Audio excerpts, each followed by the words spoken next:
ఇప్పటివరకున్న headlines ఒకసారి చూద్దాం. మహారాష్ట్రలో కూలిన ఆలయ మండపం, ప్రమాదంలో 4 భక్తులు మృతి.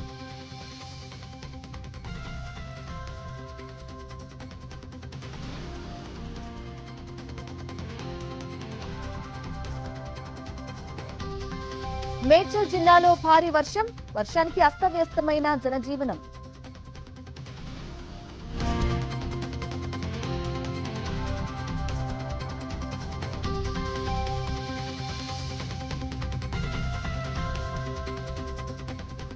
ఎస్బీఐ తీరుపై తెలంగాణ ప్రభుత్వం ఆగ్రహం, ఆర్థిక సంబంధాలు నిలిపివేయాలని నిర్ణయం.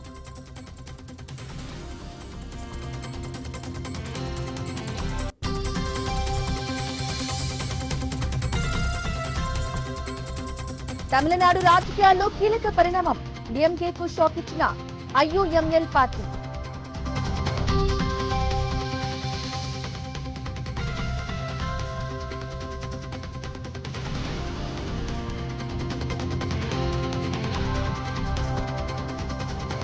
పీఎం కిసాన్ నిధులు విడుదల, ఒక్కో రైతు ఖాతాలో 2,000 రూపాయల చెప్పున జమ.